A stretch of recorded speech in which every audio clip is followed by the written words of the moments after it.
देवेश चंद्र ठाकुर के दो खासम खास, एक हैं बिमल शुक्ला जो देवेश चंद्र ठाकुर के आंख और कान माने जाते हैं।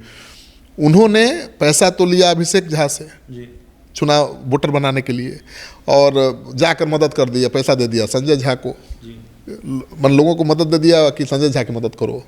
अभिषेक झा से पैसा लेकर वो पैसे का इस्तेमाल कर दिया संजय झा की मदद में। ये आरोप लग रहा है, उनके लोग लगा रहे हैं। तो कुछ होगा दाल में काला, तभी तो आरोप लगा रहे हैं। क्यों आरोप लग रहा है? मनीष शुक्ला के बारे में भी इसी तरह का आरोप लग रहे हैं कि उन्होंने आखिरी क्षण में ब्राह्मणों के वोट को पलट दिया, शिफ्ट कर दिया दूसरी, क्योंकि अभिषेक झा को ब्राह्मण वोट मिला ही नहीं। पनोरमा ग्रुप, जो सोचता है वो करता है। आपके अपने सपनों का आशियाना। नमस्कार, आप देख रहे हैं सिटी पोस्ट और मैं हूं अभिषेक मिश्रा। देखिए, बिहार विधान परिषद का उपचुनाव संपन्न हुआ है।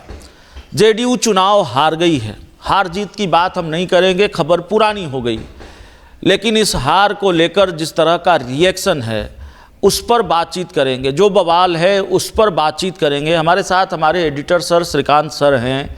और एक चीज़ जो आप भी जानना चाहते हैं, समझना चाहते हैं, वो ये कि अभिषेक झा जो जेडीयू के उम्मीदवार रहे, उन्होंने चुप्पी तोड़ी फेसबुक पर, सोशल मीडिया पर, और उन्होंने कुछ ऐसे शब्द लिखे जिसको लेकर ये सवाल है इशारा किस तरफ है।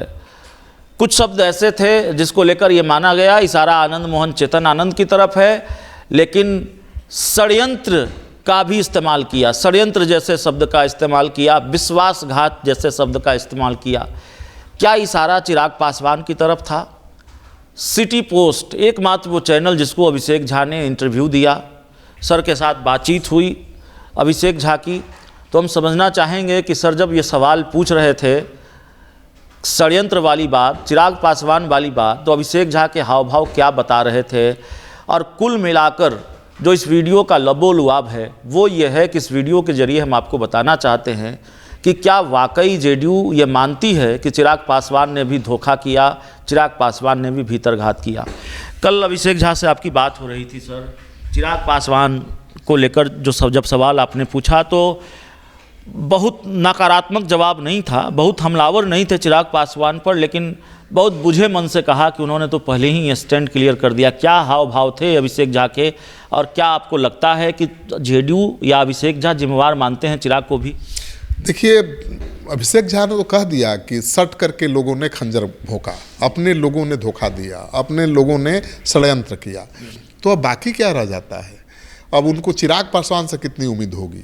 उनको आनंद मोहन से सहयोग नहीं मिला जो जेडीयू में है, उनको लवली आनंद से सहयोग नहीं मिला, उनको दिनेश चंद्र ठाकुर जो जेडीयू के विधान पार्षद हैं उनसे सहयोग नहीं मिला।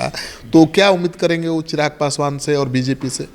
देखिए, तिरहुत में क्या था कि देवेश चंद्र ठाकुर, अब जो अभिषेक जो खुलकर नहीं बोल रहे हैं, उनके लोग बोल रहे हैं। अभिषेक झा के जो समर्थक हैं उनका कहना है कि सबसे ज़्यादा नुकसान जेडीयू के सांसद, वहाँ से हमेशा चुनाव जीतने वाले देवेश चंद्र ठाकुर के बयान से हुआ। पहला बयान तो आपने सुना ही होगा, उन्होंने कहा कि भाई यादव मुसलमान का हम काम नहीं करेंगे, वो हमको वोट नहीं देते हैं, कुशवाहा का भी काम नहीं करेंगे। उन्होंने ये भी कहा कि भाई कोई कुशवाहा को उम्मीदवार बना देता है तो कुशवाहा उधर चला जाता है, कोई बनिया को उम्मीदवार बनाता है बनिया उधर चला जाता है, कोई यादव उम्मीदवार बनाता है यादव उधर चला जाता है। तो सवाल अब उनके समर्थक ही कर रहे हैं, जेडीयू के नेता कर रहे हैं, संगठन के लोग कर रहे हैं कि भाई आप चुनाव जीते कैसे? आपको कुशवाहा वोट नहीं दिया, आपको यादव वोट नहीं दिया, आपको बनिया वोट नहीं दिया, तो आपको वोट दिया किसने? वो कहते हैं कि हमको तो पता नहीं है कि मेरे आगे थी बीजेपी, जेडीयू या पीछे थी। वो तो मान ही नहीं रहे कि पार्टी ने हमको जिताया चुनाव। वो मानते हैं कि हम अपने दमखम पर, अपने लोकप्रियता के बल पर चुनाव जीते हैं। तो इस विधान परिषद के चुनाव में भी यही जुमला सब लोग कहते सुनाई दे रहे थे कि भाई हम क्या करें, हमको तो पता ही नहीं कि हम आगे चलें कि पीछे चलें। मतलब देवेश चंद्र ठाकुर से जो नाराजगी थी उनके बयान को लेकर लोकसभा चुनाव के दौरान, उसको अभी लोग निकाल रहे थे। उसका खामियाजा अभी भुगतना पड़ा चुनाव में। और कहीं ना कहीं ललन सिंह ने भी बयान दिया। देखिए, ललन सिंह ने जो बयान दिया वो दिया कि मुसलमान वोट नहीं देते हैं।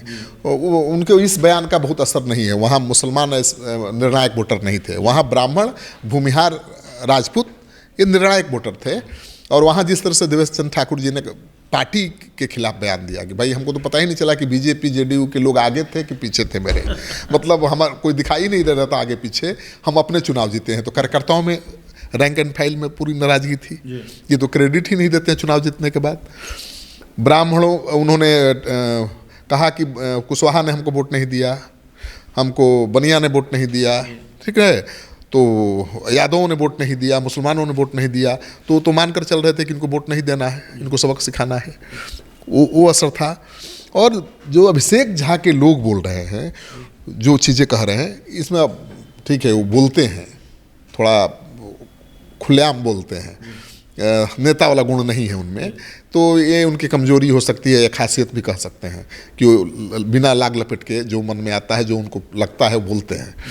तो उसके लिए उनको हम जिम्मेवार बहुत ज़्यादा नहीं ठहरा सकते हैं, ठीक है, उनका स्वभाव ही है, बेबाकी स्वभाव वाले हैं, बोलते हैं भाई। लेकिन जो दूसरे अभिषेक झा के जो समर्थक दूसरा आरोप लगा रहे हैं वो गंभीर है।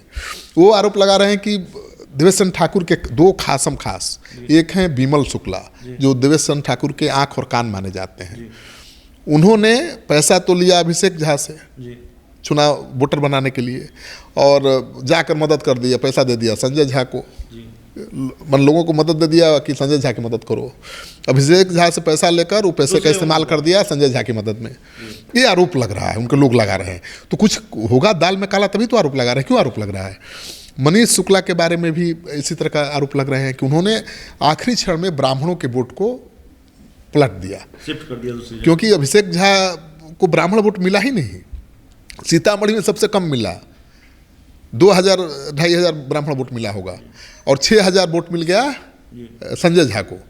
तो उनका ये मानना है कि ये खेल कौन किया? मनीष शुक्ला ने किया। अभिषेक झा से पैसा लिया, वोट देने के लिए पैसा दे दिया और कहा कि आप संजय झा की मदद करो, वोट करो। पैसा अभिषेक झा का खर्च हुआ, वोट मिल गया संजय झा को। ये आरोप लगा रहे हैं। तो इस तरह के जो आरोप लगा रहे हैं गंभीर आरोप है। हालांकि इस आरोप की पुष्टि करना तो बहुत मुश्किल काम है, क्योंकि भाई इसका कोई ठोस प्रमाण और सबूत तो है नहीं। उनके लोग जो कह रहे हैं वो मैं बात बता रहा हूँ। एक आखिरी सवाल है सर, अगर चिराग पासवान की भूमिका है, अभिषेक झा को चुनाव हराने में उनकी पार्टी के लोगों की भूमिका है, इशारा जिस तरफ अभिषेक झा कर रहे हैं, नाम नहीं ले रहे हैं, क्या चिराग पासवान क्या चाहते हैं? क्या उन्होंने अभी से तैयार, वो पहले कह चुके हैं कि मैं मंत्री पद को लात मार दूंगा, तो क्या चिराग अभी उनकी पार्टी के सांसद कह रहे हैं कि 243 सीटों पर हमारी तैयारी है, तो चिराग पासवान ने क्या अपना माइंड उस हिसाब से, अपना दिमाग उस तरफ लगा रखा है कि नहीं हमको अकेले चुनाव लड़ना पड़ सकता है, हमें मन माफिक सीटें नहीं मिलेंगी, हमें फिर 2025 वाली लड़ाई लड़नी पड़ेगी, उसी तरह का खेल करना पड़ेगा? ये सारी चीज़ें इसलिए हो रही हैं। देखिए ऐसा है कि चर्चा ये भी है, अब सच्चाई कितनी है पता नहीं। चर्चा ये है कि जो एलजेपी की सांसद है बीणा देवी, वो दिनेश सिंह जो जेडीयू के एमएलसी उनकी पत्नी है, तो जो चिराग की पार्टी चाहेगी वही वो करेंगी। चिराग की पार्टी चाहती थी कि उनका बागी नेता जीते, तो उसके लिए काम किया। दिनेश सिंह भाई पत्नी जिसके साथ है उसी के साथ रहेंगे। और ये भी आरोप लगा रहे हैं जो समर्थक हैं अभिषेक झा के कि भाई दिनेश सिंह अपनी बेटी को विधानसभा चुनाव एलजेपी के टिकट पर लड़ाना चाहते हैं, और ये ऑफर उनको दिया गया था, जिसकी वजह से उन्होंने खुल करके मदद किया राकेश रोशन का। राकेश रोशन को तो 5000 वोट मिला ही, राजपूत समाज का वहाँ ग्रेजुएट कंचोसी में इससे लगभग ज़्यादा वोट नहीं है, तो पूरा राजपूत वोट पोलराइज हुआ, राकेश रोशन के पक्ष में गया है, इसका असर हुआ है। आनंद मोहन ने तो खुलेआम कहा है भाई कि हमसे संपर्क ही नहीं किया, हमारी मदद ही नहीं मांगा, तो हम क्यों मदद करें। तो राकेश रोशन राजपूत उम्मीदवार, ऐसे लोगों में आनंद मोहन, राजू सिंह, अशोक सिंह, ऐसे राजपूत जो जनप्रतिनिधि हैं, नेता हैं, उन्होंने इस गुस्से में कि चलो हमको पूछा नहीं तो हम अपनी ताकत दिखा देते हैं, हम मरवा देते हैं। लेकिन ये गलत है ना, आप पार्टी में हैं, पार्टी ने उम्मीदवार तय कर दिया, चुनाव का ऐलान हो गया, तो पार्टी का उम्मीदवार पूछे आपको या ना पूछे, पार्टी पूछे या ना पूछे, आपकी जिम्मेवारी बनती है, नैतिक जिम्मेवारी, कि आप पार्टी के लिए काम करें, पार्टी के उम्मीदवार को जिताने का काम करें। लेकिन आपने किया नहीं। ये तो खुद आप अपनी गलती खुद बता रहे हैं, अपनी गलती को ढिंढोरा पीट रहे हैं कि भाई हमने ये किया। ये हो गया तो जेडीयू में एक्शन होगा या बात आई गई हो जाएगी? आनंद मोहन माफ़ किए जाएंगे, चिराग पासवान को माफ़ी मिलेगी या चिराग पासवान पर भी एक्शन होगा? देखिए, चिराग पासवान पर एक्शन थोड़ा मुश्किल काम है। चिराग पासवान पर एक्शन लेने की भूल तो जेडीयू नहीं करेगा, क्योंकि चिराग पासवान थोड़ा विद्रोही तेवर के हैं और पिछले चुनाव में अपनी ताकत दिखा चुके हैं। जेडीयू को सबसे ज़्यादा नुकसान पहुंचाया था। तो एक एमएलसी के चुनाव में अगर उन्होंने गड़बड़ किया भी होगा, हालांकि उन्होंने चुनाव के पहले, वोटिंग के पहले प्रेस कॉन्फ्रेंस करके एनडीए के उम्मीदवार का, जेडीयू के उम्मीदवार का समर्थन कर दिया था। लेकिन मान लीजिए कि पार्टी के लोगों ने काम किया भी होगा अगर राकेश रोशन के लिए, तो वो इतना बड़ा आधार नहीं है कि उसके लिए चिराग पासवान से पंगा ले लेंगे नीतीश। खतरा तो है ना भीतरघात का, 2 चुनाव में अगर भीतरघात का खतरा पार्टी से हो सकती है। अब चिराग पासवान के बारे में मैसेज जाएगा कि जेडीयू के साथ खेला कर रहे हैं, तो जेडीयू के कार्यकर्ता और नेता भी तो खेला करेंगे, ये हो सकता है।